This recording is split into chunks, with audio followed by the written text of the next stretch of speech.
이제 다음 무대를 열어주실 분을 정해보겠습니다. 나도 해요 찬영 강사님.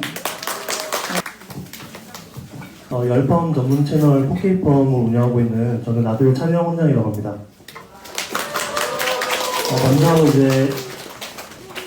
먼저 오늘 이제 최신 펌업 포럼 주제를 제가 원래 정했던 것을 좀 바꿔봤어요. 제가 이제 강사님들이랑 같이 PPT를 제출하는 시간에서 가장 늦게 제출을 했거든요. 그래서 그만큼 고민 좀 많이 했는데, 저의 이제 오늘 주제는 펌제를 200%잘 쓰는 프로세스 연구 방법을 좀 공유해 드려볼까 해요.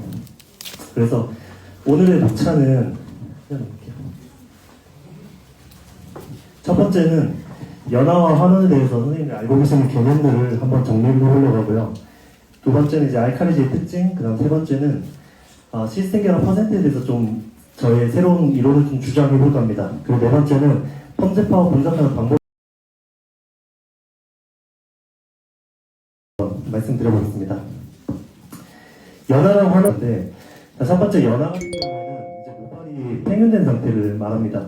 이 팽윤이라고 하는 거는 일제히 알카리제가 만드는데, 이 알카리제의 종류는 아시겠지만 암모니아, 에탄올 이렇게 등등이 있습니다. 자, 그런데 이 알카리제가 모발에서 이제 CMC 간축물질을 팽윤을 하는데, 결국에는 이제 모발에서 간축물질을 팽윤하는 거는 두 가지예요. 물이랑 알카리제예요. 그리고 우리가 연화가 됐는지의 정도를 파악하는 게 연화 테스트잖아요, 그죠? 연화 테스트는 다양한 방법을 보실 것 같고, 자, 그런데 우리가 현장에서 펌을 하다 보면 가끔씩 내가 연화는 잘 나왔는데 컬력이 떨어지거나, 혹은 연화가 부족해서 계속 덧방을 했는데 너무 시승결을 많이 끊어버려서 실패하는 경우들이 좀 많이 나타나는 것 같아요. 그래서 일단 첫 번째는 이 프로세스 과정이라고 하는 순서가, 제가 이제 2011년도부터 이 표를 만들었어요. 오늘 제가 저녁에 스토리 통해가지고 요거 자료를 공유해 드릴 테니까 다운로드 받으시면 될 것 같고, 자, 두 번째는 이제 환원은 이 시스템 결합을 절단하는 상태를 말하는 건데, 결국에는 우리가 알아야 될 거 제가 핵심적으로 중요하다고 생각하는 포인트는 뭐냐면 환원제예요, 환원제. 근데 이 환원제는 결국에는 펌제에 환원제의 농도로 적혀 있어요. 자, 그런데 제가 열펌을 공부 시작했던 게 2021년도거든요. 근데 21년도부터 열펌을 공부하면서 제가 가장 궁금해했던 게 뭐였냐면, 연화 보는 방법 이런 게 궁금한 게 아니라 펌제를 모발에 잘 쓰고 싶었어요. 근데 그러기 위해서 우리가 보통 펌제의 전성분이나 특징들을 공부를 하잖아요. 근데 저는 뭐가 궁금했냐면 펌제의 파워가 궁금했어요. 펌제의 파워. 그래서 제가 그 당시에 공부를 할 때만 해도 펌제 카탈로그나 이런 것들이 봤을 때 정보들이 많이 없었어요. 그래서 제가 2022년도부터 한 10펌제랑 케어제를 다 사서 써보면서 카탈로그를 보기 시작했어요. 일본 제품들 보고. 거기서 펌제 파워가 뭐냐 했을 때 두 가지라는 거를 발견했어요. 첫 번째는 이 펌제에 배합되는 알칼리 배합량이 펌제의 파워예요. 알칼리 배합량. 그런데 이제 보통 우리가 선생님들이 많이 알고 계시는 알칼리 도라는 거랑 제가 말씀드린 알칼리 파워랑은 다른 개념이라고 말씀드립니다. 왜냐면 우리가 펌제라고 하는 거는 표면적인 pH 수치가 있고, 그 다음에 총 염기량을 나타내는 알칼리도가 있는데, 저는 이 두 가지 말고 우리가 펌제를 모발에 썼을 때 나타나는 알칼리 파워가 중요하다고 생각하거든요. 그래서 첫 번째는 펌제의 파워는 이 알칼리 배합량이에요. 근데 이 배합량을 우리가 알 수 없어요. 저도 제조사에 많이 물어봤는데 배합량을 안 가르쳐줘요. 그래서 두 번째는 이 환원제의 농도입니다. 환원제의 농도. 근데 환원제의 농도는 카탈로그에 이제 나타나기 시작을 해요. 그래서 보통 강모 열펌제 같은 경우에는 제품마다 조금씩 다를 수 있겠지만 환원제 농도가 약 11%에서 10%입니다. 그리고 건강모 열펌제는 9에서 8%예요. 그리고 보통모는 8에서 7%고, 그 다음 손상모는 6.5부터 시작이 되지만 그냥 간략하게 6에서 4 정도. 네, 그리고 선생님들이 사용하는 극손상모 열펌제들은 한 3, 4 정도. 그리고 무알칼리 열펌제 이런 것들은 1에서 3% 사이라고 찾았습니다. 자, 그런데 이렇게 펌제의 파워를 알았는데 그 다음에 저한테 문제점이 뭐였냐면, 이 펌제의 파워를 시스템 결합을 절단하는 데 정확하게 써야 되는데 그러면 이걸 어떻게 대입을 해야 되는지에 대해서 저의 그 숙제였어요. 1년 동안. 그래서 제가 그거를 해보면서 결국에는 환원이 어느 정도 됐는지는 알 수 없더라고요. 그래서 저도 여기 오늘 같이 와주신 강사님들의 피드를 안 보는 것 같지만 다 봅니다. 왜냐면 저도 컨텐츠를 만든 사람이기 때문에 저 컨텐츠 주제의 아이디어를 다른 선생님들한테 많이 찾아요. 자, 그런데 결국에는 이 펌제가 화학 반응을 만들 수 있는 환경 조성하는 게 굉장히 중요하다는 걸 찾았어요. 자, 첫 번째는 샴푸를 꼼꼼하게 하는 거예요. 그래서 저는 매직 세팅에서 샴푸는 중성 샴푸나 알칼리 샴푸를 사용하라고 권장합니다. 제 지인들이 열펌에 실패했을 때 제가 SOS로 갔을 때 문제점이 뭐였냐면 매장에 트리트먼트 샴푸밖에 없었어요. 근데 트리트먼트 샴푸를 하게 되면 일단 펌제를 도포했을 때 펌제의 화학 반응 환경이 조성되지 않아서 환원이랑 연화가 잘 안 나오는 거예요. 그 결과 약을 재도포하는 악순환에 빠지게 되는 거거든요. 자, 그리고 두 번째는 이 펌제가 화학 반응할 수 있는 환경 조성의 한 가지는 또 전처리를 하는 거예요, 선생님들이. 근데 전처리하면 무조건 PPT 이게 아니라 전처리도 종류가 세 가지가 있습니다. 첫 번째는 이제 세라마이드라고 해서 유분을 공급하고, 두 번째는 이제 NMF라고 해서 수분을 공급하고, 세 번째가 PPT예요, 단백질. 그래서 우리가 과거에 뭐 PPT로 뿌리고 말리고 이 방법을 했잖아요. 근데 뿌리고 말리고 하게 되면 단점이 뭐냐면 우리가 펌제를 도포할 때 머리가 엉켜요, 기형모에서.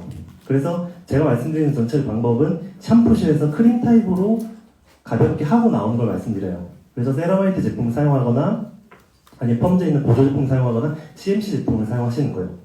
그 전처리를 하게 되면 첫 번째로 이 일제에 지금 보이는 과팽면을 예방해줘요. 선생님들이 제품을 도포했을 때, 펌제를 도포했을 때 팽면이 나타나잖아요. 그 팽면이 과하게 나타나는 것을 예방해줘요, 전처리가.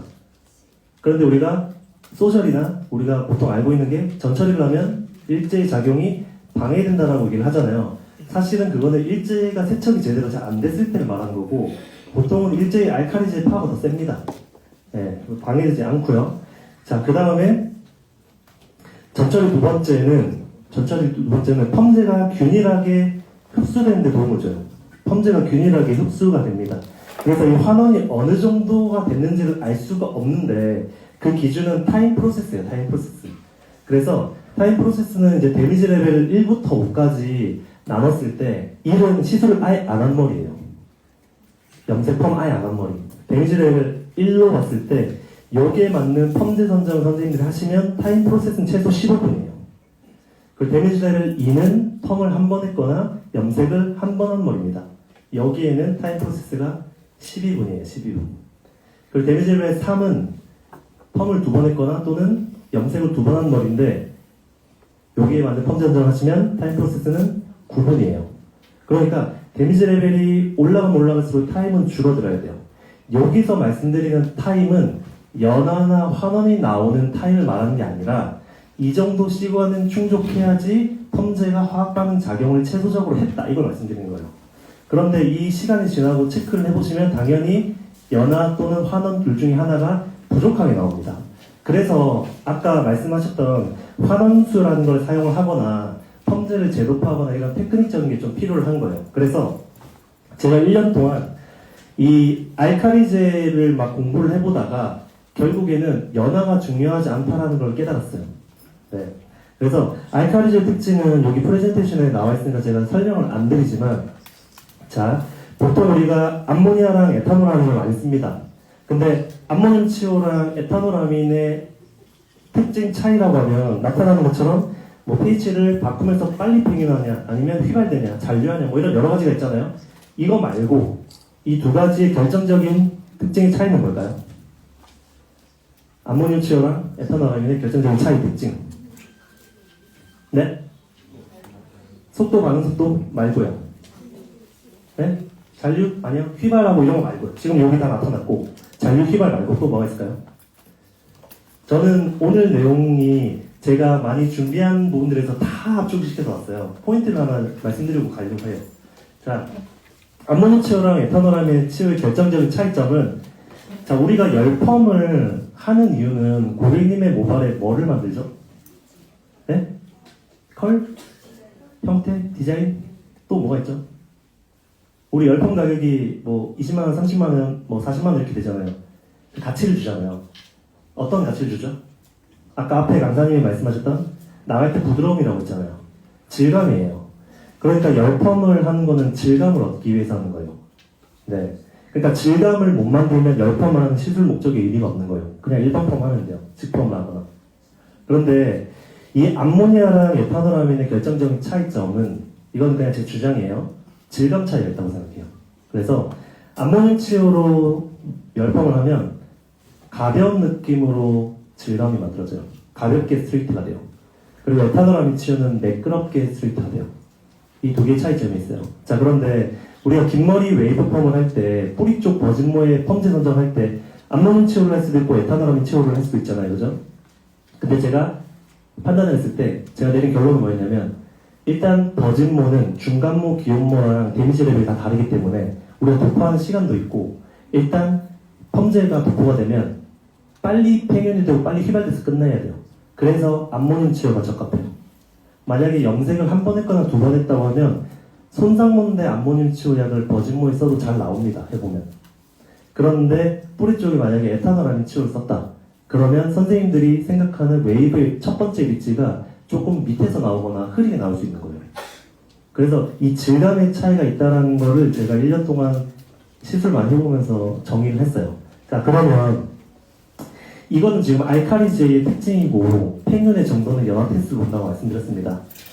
그 다음에 이제 시스템 결합의 퍼센트에 대해서 한번 이야기해볼까 합니다.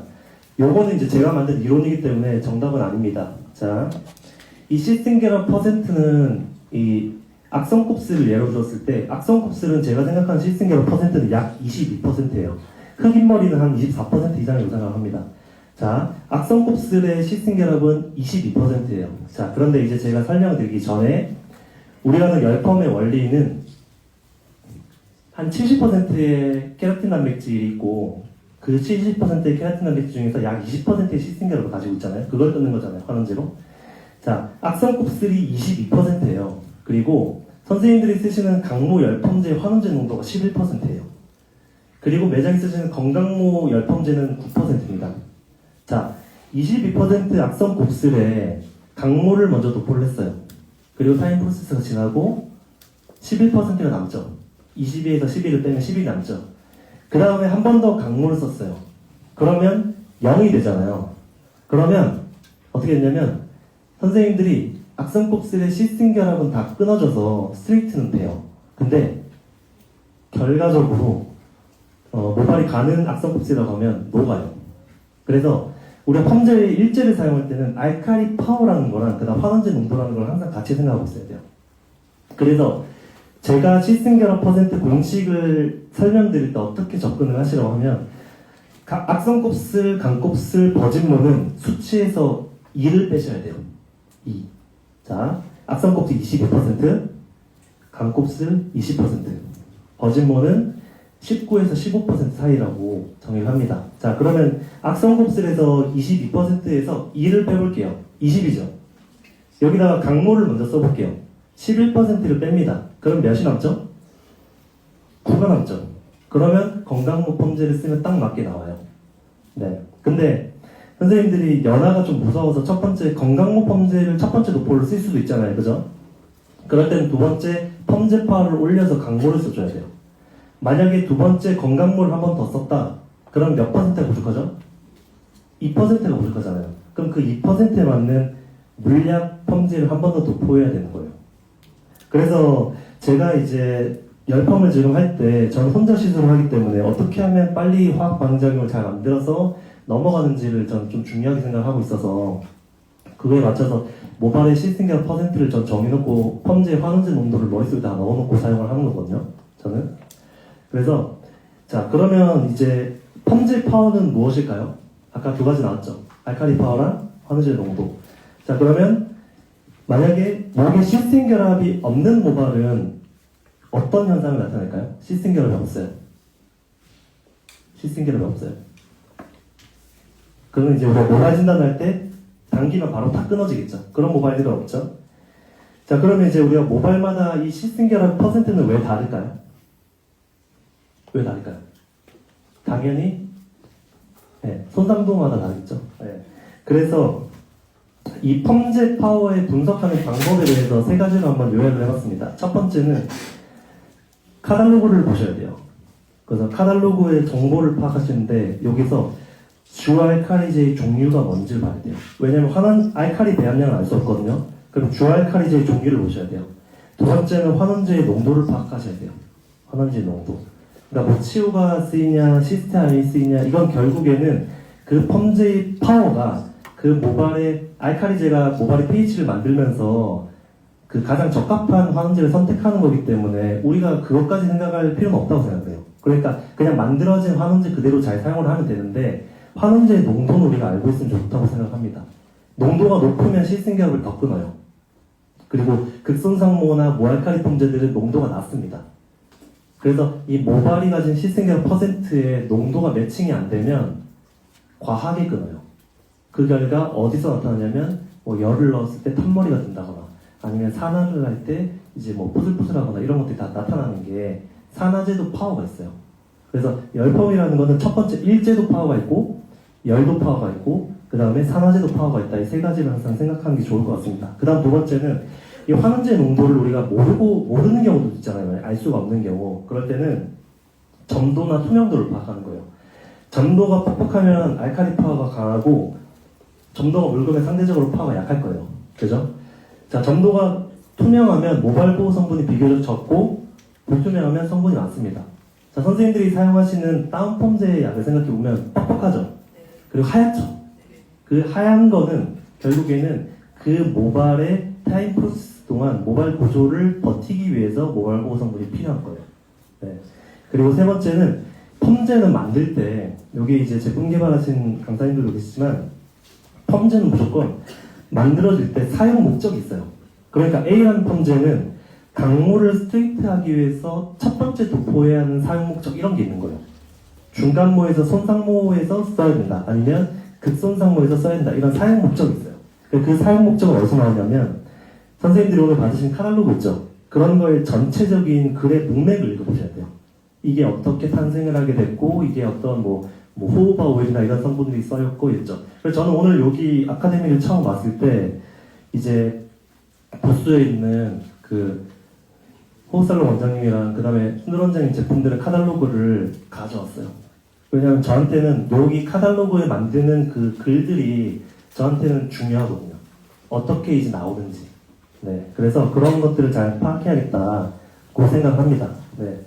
그래서 이제 오늘 제가 이 프로세스나 이런 내용들을 오늘 길게 다 풀 수가 없습니다. 그래서 이런 내용들이 궁금하다고 하시면 이제 제가 교육이나 책도 만들어서 판매를 하고 있으니까 인스타그램을 보시면 좋을 것 같고 새로운 책이 이번에 출시를 했습니다. 그래서 이것도 한번 관심을 가져주시면 좋을 것 같고 여기 오늘 내용에서 궁금하신 내용들은 2부에서 질문을 제가 받고 답변 드리겠습니다. 마지막으로 프레젠테이션을 경청해 주셔서 감사드리고 그리고 비주얼 아카데미 1주년 진심으로 축하드립니다. 네, 감사합니다.